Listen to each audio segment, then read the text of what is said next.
Creamy कह रहे हैं ये बात।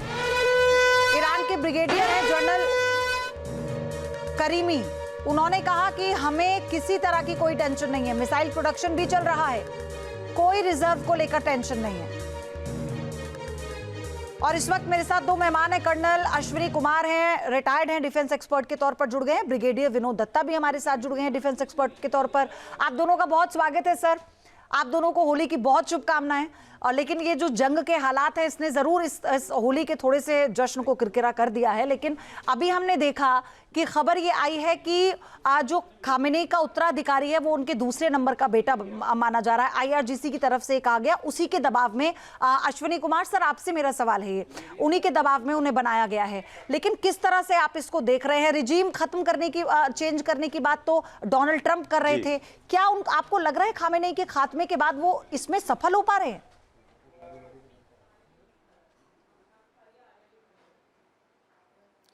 जी, थैंक यू सो मच। सबसे पहले तो मैं सबको होली की मुबारक देता हूं और न्यूज़ नेशन का धन्यवाद करता हूं कि उन्होंने मुझे यहां बुलाया है।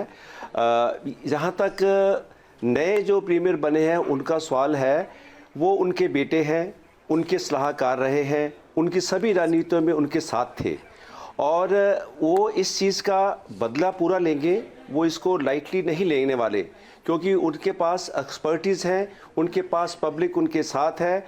और जो यूएस चाहता था कि उनकी जगह किसी दूसरे आदमी को रिप्लेस किया जाए जो आउट ऑफ कंट्री थे, लेकिन उनका बेटा होने के अलावा उनके अंदर जो जज्बा है, क्योंकि पिछले 20 साल से वो अपने पिताजी के साथ उनके सलाहकार थे और उसमें हर चीज़ के अंदर उसके हिस्सेदार थे। पुरानी एक रेवोल्यूशन के अंदर भी उन्होंने बहुत स्ट्रांगली उसको स्नप किया था। तो मेरा ये मानना है कि वो इसको इजीली एक्सेप्ट करने वाले नहीं हैं जी। ये बाप बेटे के अलावा एक देश के प्रशासक की भी लड़ाई है कि वो इसको फाइट करेंगे एंड तक। बिल्कुल ठीक बात है। लेकिन इसी के साथ विनोद दत्ता सर, जब खबर ये आती है कि डोनाल्ड ट्रंप ने स्पेन को भी धमकी दे दी है जब स्पेन ने अपना स्पेस इस्तेमाल नहीं करने दिया, लेकिन आपको लग रहा है मोनोपोली का जो मैसेज जा रहा है ये उल्टा पड़ सकता है ट्रंप के लिए? कि ये जो पॉलिसीज है उसकी मजम्मत पूरे विश्व में हो रही है और अमेरिका में करीब 80% ऐसे लोग हैं जो उनका सपोर्ट नहीं करते हैं। आज की खबर आपने पढ़ी है, उनकी खुद भतीजी ने इन बच्चियों का जो मतलब नरसंहार हुआ है उसके बारे में काफी मजम्मत की है। तो ट्रंप वर्ल्ड लेवल पे, बैनुल अक़वामी स्तर पे काफी अनपॉपुलर होते जा रहे हैं, क्योंकि ये जो उनकी नियो इंपीरियलिज्म, नियो कॉलोनिज्म की जो पॉलिसी है वो लोगों को बिल्कुल गवारा नहीं है, क्योंकि आप किसी भी देश की संप्रभुता पे अटैक नहीं कर सकते। और ये मतलब एक बिल्कुल ट्रेंड बनता जा रहा है अमेरिकन मतलब पॉलिसी का।